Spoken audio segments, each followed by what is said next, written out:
Allyson, welcome to the show. So happy to have you here today. Thanks so much for having me. You wrote a book. When was the moment you're like, okay, I need to write this book? Oh, that's a great question to open with. I actually worked in book publishing in my early 20s. I have an MFA in fiction writing from Columbia. Writing a book was always on my vision board for things I wanted to do.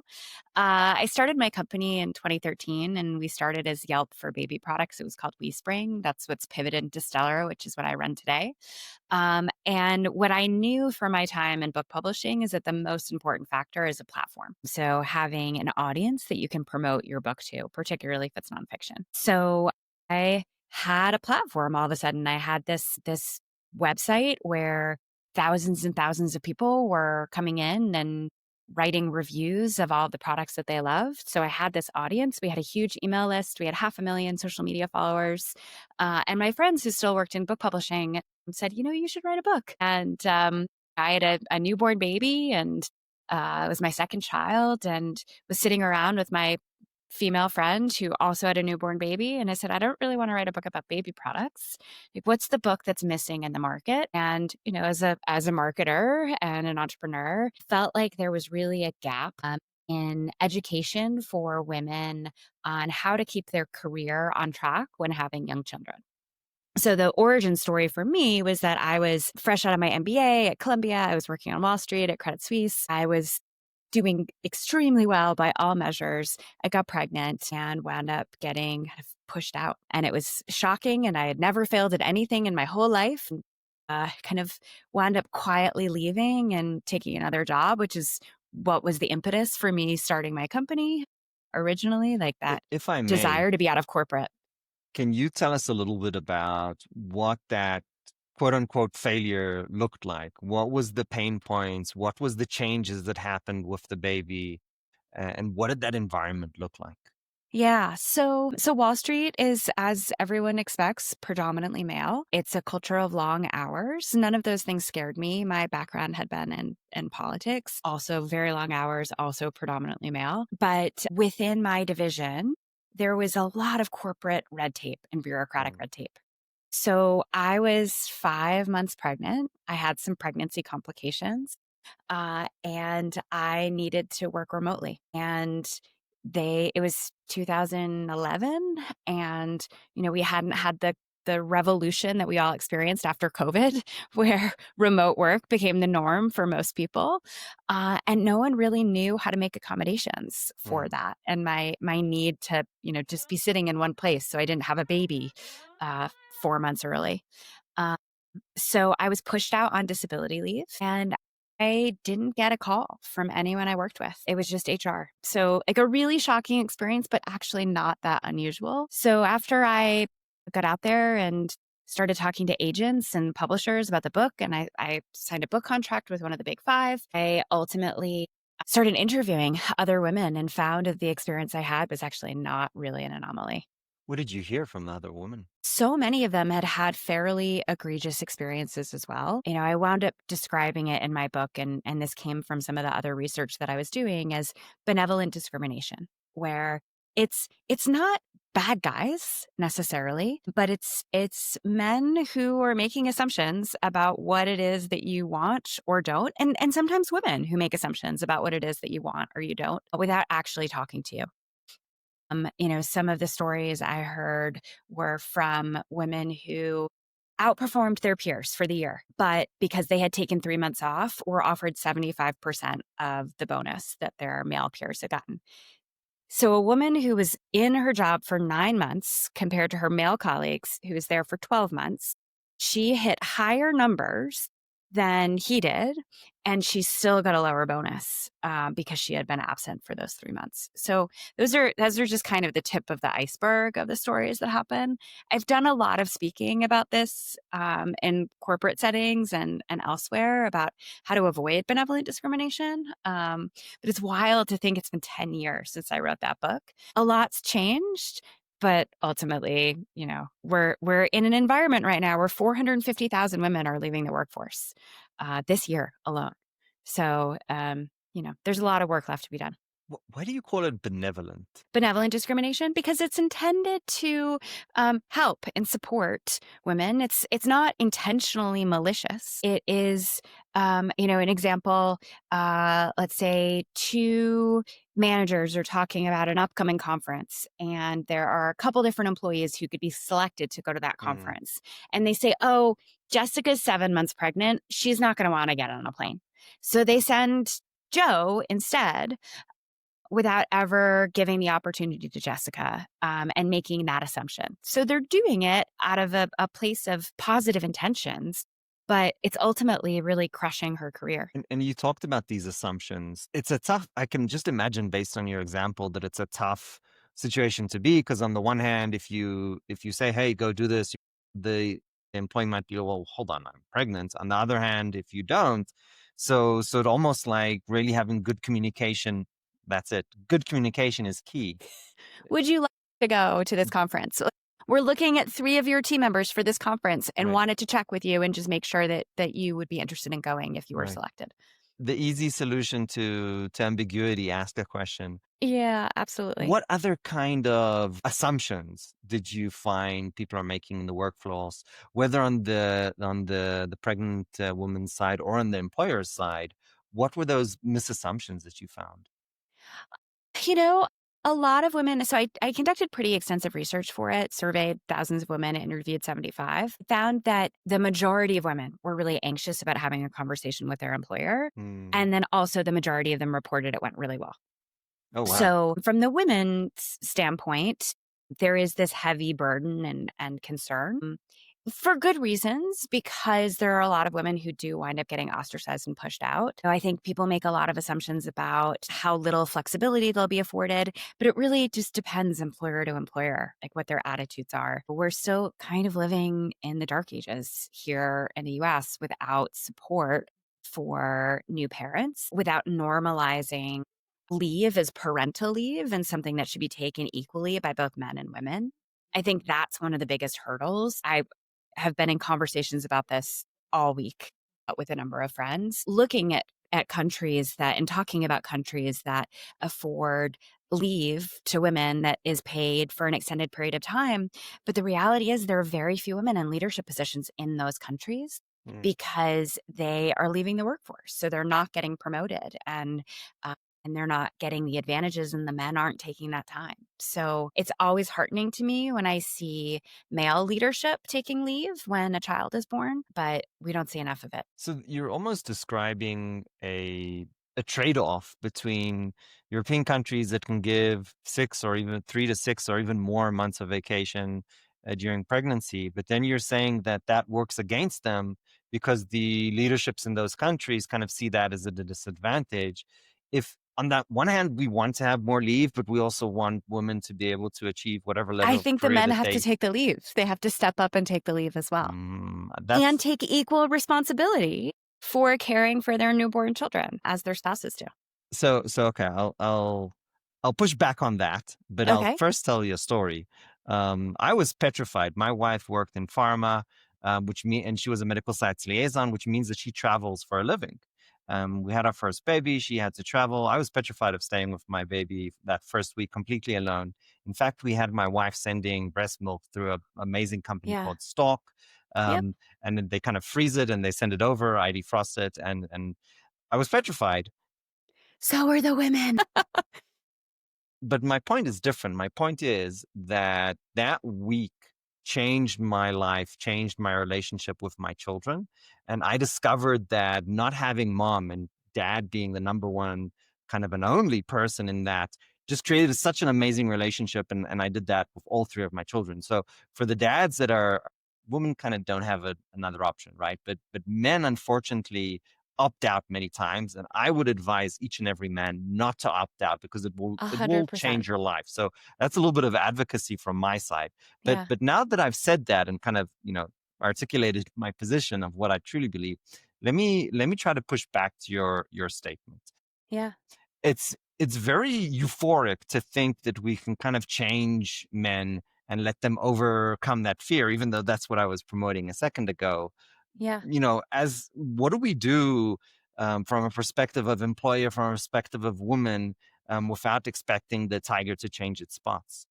So are you asking about culturally, how do we get companies to adopt this, or how do we get men to take um, I think it's leave? all three, right? It's promoting men to understand that there's actually a huge opportunity here. But then on the other hand, companies need to have the environment to support it. But then women also in their own way advocating, and in a way they're also making making a move inside their own relationship and saying, "Hey, I would like a slightly different dynamic."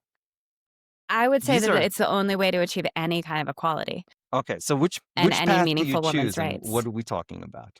So, I mean, I have male friends who were afforded 4 months of paid parental leave, Mm, and they staggered their time. So, mm, one of my friend's wife took off 6 weeks after the baby was born for physical recovery. She was home then, and then he tagged in for 6 weeks. She went back to work, and then they switched off until they had used all their leave. I have another friend whose wife was able to take 6 months, and then he got 4 months, so one parent was home. It's very hard work being yeah, home alone yeah. with an infant. It's exhausting, and women tend to shoulder most of it, and I think if you normalize a father being that involved in those early days and having sole responsibility for it, it really levels the playing field across the board and it changes the dynamics in the relationship. I mean, I, This one is, I yeah, think, life-changing. Talk, because I felt that in my experience. What do you mean by changes the relationship? Because you're talking about between the couple, right? How does it yeah. do that, and what happens? So I don't even know that I could begin to count the number of women in my life who believe that they are the CEO of the family and experience being the CEO of the family, and their partner is a direct report, not a partner. So they're doing all of the thinking work around, okay, it's time to get a new batch of hand me down clothes from a friend and get the new clothes off. We need to plan these doctor's appointments. The birthday party is in 4 weeks. We need to get the invitation list for it together. That mental load of invisible work winds up falling on the woman, I think, because it's absorbed so much in those first 3 months where she's the one who's reordering the diapers. And, in my family, we called me the chief procurement officer, that everything that came in through the front door, I had anticipated the need for and purchased and gotten into the house so we had it when we needed it. And that doesn't wind up getting wired unless you are the primary parent for at least a period of time. The other stat that's kind of thrown me for a loop recently is that 70% of divorces in the United States are initiated by women. And in the books that I have read about that, it is very heavily rooted in frustration around inequality within the home. So we described the problem. Yeah. When you make this shift to kind of equal caring or equal responsibility, when you're taking that, and I love that you call it invisible because it really is. When you take Yeah. that invisible load and you split it in two, what happens to the relationship between the couple? What I've seen, very honestly, it doesn't happen a ton. One of the factors there is what we call maternal gatekeeping, where the woman feels like no one's going to do it as well as I would. It's like that group That's project that's part of the mentality problem, you yeah. have when you're younger in school of like, oh, I got to do it all myself because no one else is going to do it right. The page on my website, my book website, again, it's been 10 years since I've thought really deeply about this when I wrote it, but the page on my website that still gets the most traffic is about how to divide household responsibilities. And all of these people every month continue downloading this worksheet that I had created that actually lays out all of the things that go into keeping a house running when you've got an infant, when you've got older children, and like actually writing it down. And, I talk about it when I've done workshops about this as, like dividing responsibilities rather than assigning tasks. Right. And I think assigning tasks is what happens so often within families. But if there's a division of responsibilities, like you're in charge of everything medical related, I am in charge of everything school communication related, you're in charge of booking like weekend childcare, I'm in charge of coordinating with daycare. So there's a lane that you're within. Like you're in charge of Christmas, I'm in charge of birthdays. Really, really helps delineate that Yeah, because the divide and like conquer. A lot of people have spouses who are really hands-on. They're doing bedtime, they're doing school drop-off, they're, like, shuttling around to the sports. But again, if it's the woman who's, like, researching all the sports and finding all the camps and doing all of that, she still feels ownership for it, and I think just really mindful division of labor is how you avoid that. But, like, I'll also say candidly, I think it's really hard It to is. survive the early childhood years intact, not just because of what's happening within the couple, but because ultimately we don't have the societal supports here in this country that make it easy and seamless. Like, we've all said it takes a village, but there's really not much of a village, Right. particularly here. Yeah. I'll make a few points of advocacy. One Yeah. is that, and this is from my own personal experience, not from your research. When you as a dad participate, and it's not just mom or whatever the family arrangement, just one person doing everything, then you suddenly have a team working on a problem. And there is a little bit of gatekeeping that happens on mom's side, but that to me, it takes two to tango, right? Because mom is like, well, you're not doing anything. I don't know if you're going to be successful. But dad is like, well, they're not letting me, so I'm not going to try. Well, both of Yeah. those things are wrong. Dad needs to try. Mom needs to let dad Yep. try. Of course. And what I found is that my wife, she left to a conference, whatever it was. And in that week that mom wasn't home, I sleep trained the kids and it was done. And she came back. Now, that trying, mom kind of not there and I guess letting me try by no other, then she came back to that success and she was like, whoa, like something happened here that I wasn't able to achieve. So teamwork, not to be too, makes the dream work. Makes the dream But work. Yeah. yeah, so there's something wonderful in the fact that, some problems in child rearing are incredibly difficult, and Yeah. different approaches and working together and kind of letting go and be like, you know what? I don't know what to do here. Why didn't you give it your best shot? Yeah. Is a wonderful dynamic. That's the first point that I would make. The second point that I would make is that if mom or whatever is not doing 100% of the work and is completely exhausted, suddenly mom has the time to sleep. Now this is going to start to affect the partnership in a very positive way, because what we found out is that, well, now mom is getting re-energized because dad's doing the work. And then, well, we're both kind of have more energy to do things together. So now suddenly date night came into the picture. So Yeah. I found it had a profound impact on the relationship also, which became much improved. In addition to the kids getting the benefit, because now they're sleep trained, now they're getting kind of this dual support from the parents, in different ways. I'm sure it will manifest with different parents, but the Yeah. value just seems to be all around.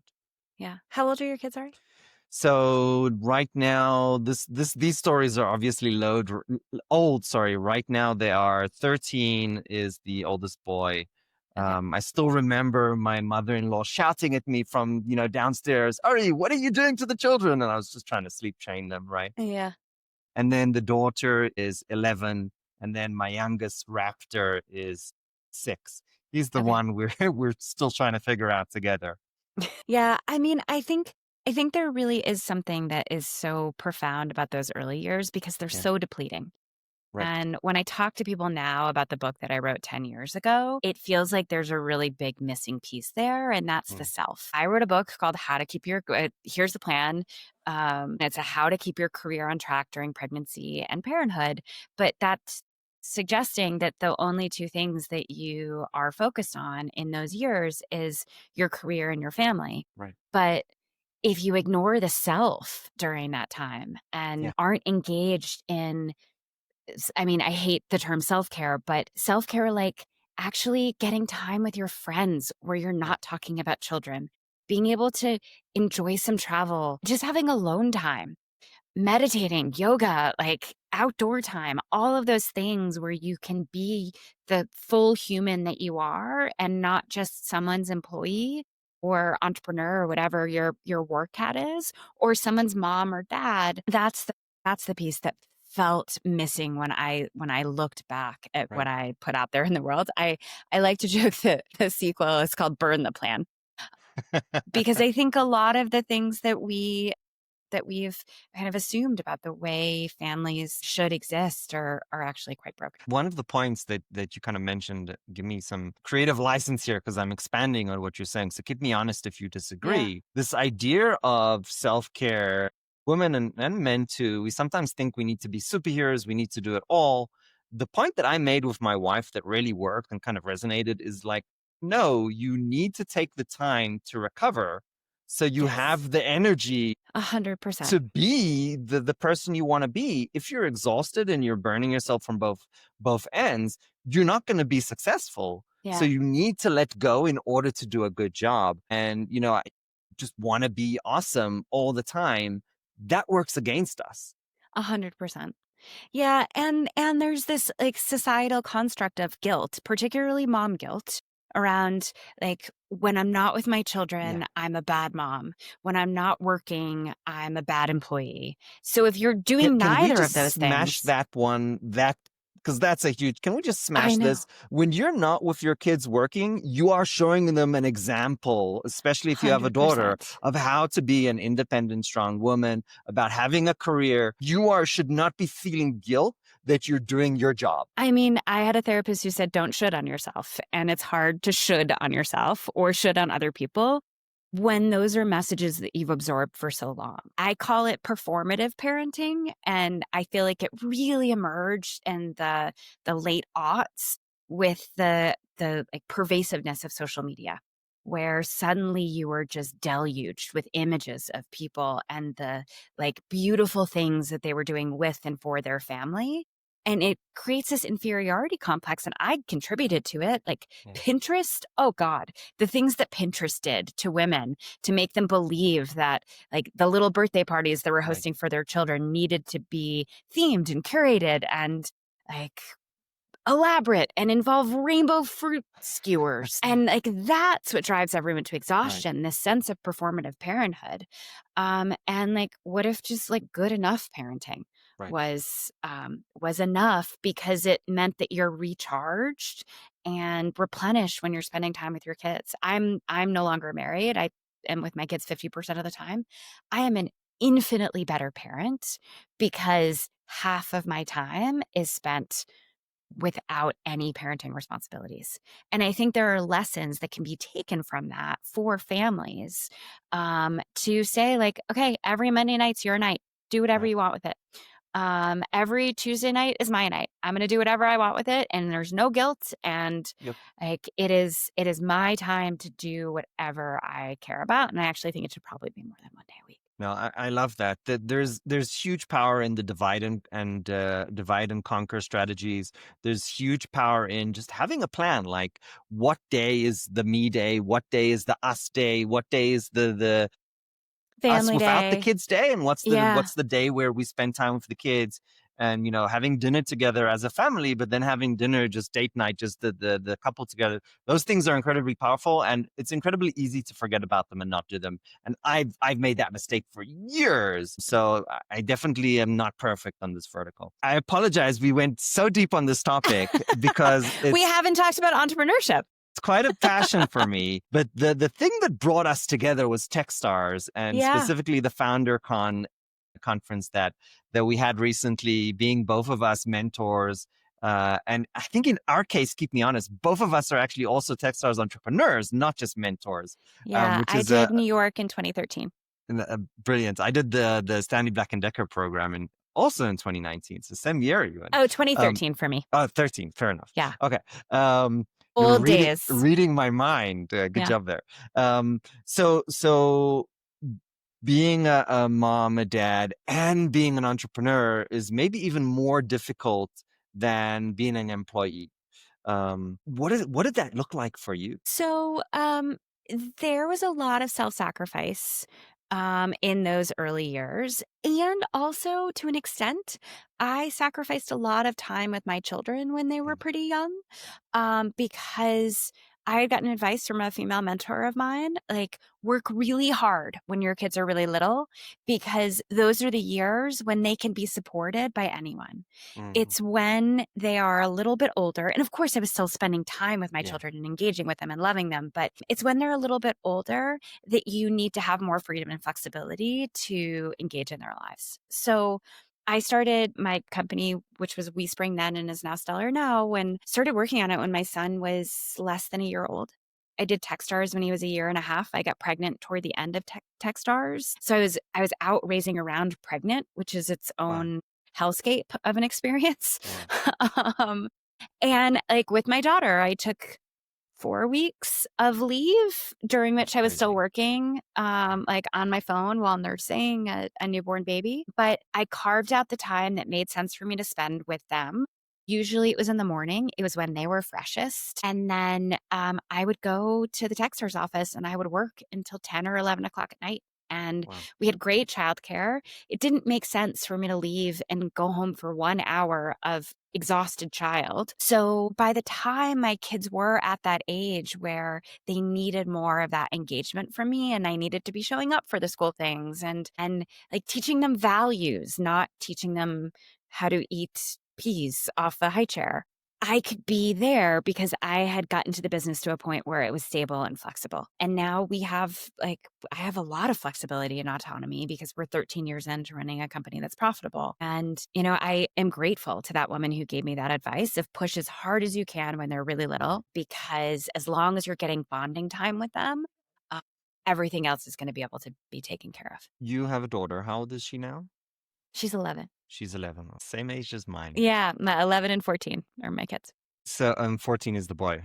Yep. Yes, mine is 13, going on 14. So let me ask you this. From your journey and your experiences, what are the things that you are teaching your daughter to kind of prepare her for the world, to prepare her for her journey? I know that there's things that I'm doing, but I feel that, there's so much we can do at a younger age to help them be prepared for the world, which quite honestly sucks in many ways. But Yes. we can't change the world, definitely not Yeah. alone and definitely not overnight. So I feel that the minimum we can do is just prepare our kids for the reality of it. What does that Yeah. look like for you? Yeah.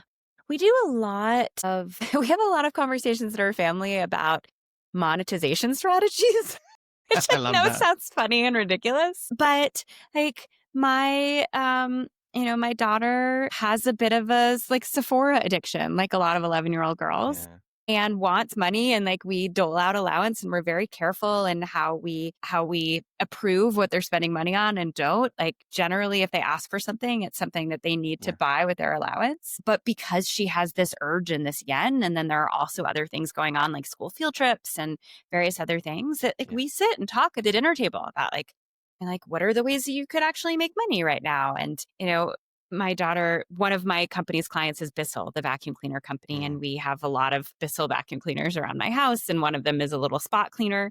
And Caroline went around and I paid her $1 for every spot in the house that she cleaned. And I was like, you could go door to door doing this.